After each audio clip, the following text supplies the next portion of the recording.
Big boss തുടങ്ങി 2 ദിവസമായി.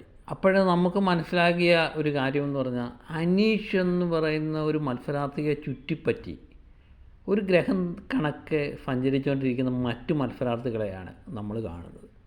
കാരണം അനീഷ് എന്തെങ്കിലുമൊക്കെ സംഭവങ്ങളുണ്ടാക്കും, അതിനെ ചുറ്റിപ്പറ്റിയാണ് ബിഗ് ബോസ് ഹൗസ് നീങ്ങുന്നത്. എല്ലാ മത്സരാർത്ഥികളും മികച്ച മത്സരാർത്ഥികൾ തന്നെയാണ്. അവർക്ക് കൃത്യമായിട്ട് മനസ്സിലാകാം അനീഷിൻ്റെ തന്ത്രം തന്നെയാണ് ഈ മത്സരത്തിലുടനീളം കാഴ്ചവെക്കുന്നതെന്നും അവർക്ക് കൃത്യമായിട്ട് അറിയാം. പക്ഷേ എന്നാലും അവർ അനീഷിനെ ചുറ്റിപ്പറ്റിയാണ് സംഭവിച്ചുകൊണ്ടിരിക്കുന്നത്. അനീഷ് എന്തെങ്കിലുമൊക്കെ ഗുലുമാലുകൾ ഒപ്പിക്കും, അതിനെ ചുറ്റിപ്പറ്റി തന്നെയാണ് ബിഗ് ബോസ് ഹൗസിൽ ഇവർ പറഞ്ഞുകൊണ്ടിരിക്കുന്നത്. അപ്പോൾ അതിനെല്ലാം സ്ക്രീൻ സ്പേസ് കിട്ടുന്നതും അതെല്ലാം കണ്ടൻറ്റായി മാറുന്ന അനീഷിന് ഉള്ളതാണ് എന്നുള്ളതാണ് വേറെ സത്യം. അപ്പം ബിഗ് ബോസ് ഇത്രയും കാണാതാണോ ഇവരൊക്കെ ഇതിനകത്ത് കയറി നിൽക്കുന്നതെന്ന് നമ്മൾ എല്ലാ പ്രാവശ്യവും ചോദിക്കുന്നവർ ഈ പ്രാവശ്യം ചോദിക്കേണ്ട അവസ്ഥയാണ് വരുന്നത്. നമുക്ക് വളരെ പ്രതീക്ഷയോടെ നോക്കിക്കണ്ട ഒരു സീസണായിരുന്നു ഇത്. പക്ഷേ ഇതിനെല്ലാം വളം വെച്ച് കൊടുക്കാത്ത ബിഗ് ബോസിനെ നമുക്കിവിടെ കാണാൻ പറ്റുന്നത്. കഴിഞ്ഞ സീസണിലൊന്നും ഇങ്ങനെയുള്ള ബിഗ് ബോസിനെ അല്ല നമ്മൾ കാണുന്നത്. ബിഗ് ബോസ് പരമാവധി ഇത് ആൾക്കാരിലേക്ക് ആൾക്കാരുടെ അഭിപ്രായങ്ങളൊക്കെ ഇവരിൽ എത്തിക്കാൻ ശ്രമിക്കുന്നുണ്ട്. പക്ഷേ ഇവർക്കൊന്നും ഇത് മനസ്സിലാവുന്നില്ല. ലോകപ്പൊട്ടന്മാരെന്ന് വെച്ചാൽ ലോകപ്പൊട്ടന്മാർ.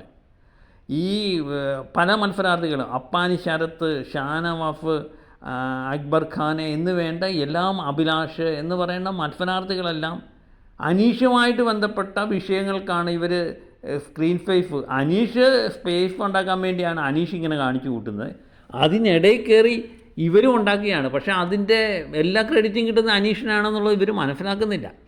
അപ്പം രാവിലെ ഒരു ഗുഡ് മോർണിംഗ് തുടങ്ങിയ പ്രശ്നം, സുപ്രഭാതം, അത് അനീഷ് ഇട്ടിട്ട് അനീഷിൻ്റെ പാട്ടിന് പോകുമെന്നേ. അനീഷിൻ്റെ പാട്ടിന് പോകും. അതാണ് ഇവിടെ കണ്ടുവരുന്നത്. അനീഷ് പിന്നെ ഒറ്റ അക്ഷരം മിണ്ടാതെ അനീഷ് പോവുക, പിന്നെ അതിനെ ചുറ്റിപ്പറ്റി ഇവർ സംസാരിച്ചുകൊണ്ടിരിക്കുക. ഇതൊക്കെ തന്നെയാണ് ബിഗ് ബോസ് ഹൗസ് ഇപ്പം കണ്ടുകൊണ്ടിരിക്കുന്നത്.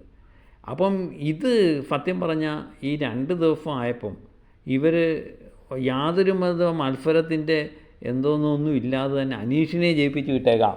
ഈ പ്രാവശ്യത്തെ ബിഗ് ബോസ് ഹൗസ് അനീഷിന് സീസൺ 7 അനീഷിന് കൊടുത്തേക്കാം എന്ന് ഇവർ തീരുമാനിച്ചുറപ്പിച്ചതുപോലെയാണ് ഇവരുടെ ഓരോരുത്തരുടെയും പ്രകടനം കാണുമ്പോൾ എനിക്ക് തോന്നുന്നത്.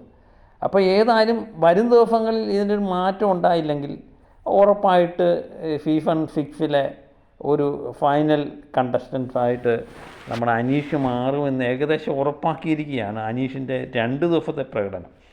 പക്ഷേ അനീഷിൻ്റെ പ്രകടനത്തെ ചിലരെങ്കിലും മനസ്സിലാക്കി പെരുമാറുന്നുണ്ട്. ഞാൻ പറയുന്ന പോലെ റെന, ഫാത്തിമ, അങ്ങനെ 2-3 പേരുണ്ട്. ഇവരെല്ലാവരും ഇരുന്ന് പറയുന്നുണ്ട് അനീഷിൻ്റെ ഗെയിമാണ്.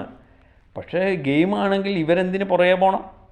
ഇവരങ്ങ് ഒഴിവാക്കി വിടുക. ഇങ്ങനെ ഒരാൾ ഗെയിം കളിക്കുവാണെങ്കിൽ അയാളെ ഒഴിവാക്കി വിടുക. അതല്ല ഇവർ ചെയ്യുന്നത്.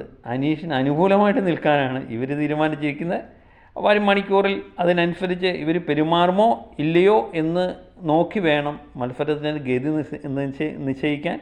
വരും ദിവസങ്ങളിൽ അതിനൊരു മാറ്റം ഉണ്ടാകും എന്ന് തന്നെ നമ്മൾ പ്രതീക്ഷിക്കുന്നു. അതിനുവേണ്ടി കാത്തിരിക്കുന്നു. എല്ലാവരും മത്സരത്തിലേക്ക് വന്നാൽ മാത്രമേ കളി ഒരു ഹരമാകൂ. അതിനുവേണ്ടി നമുക്ക് കാത്തിരിക്കാം.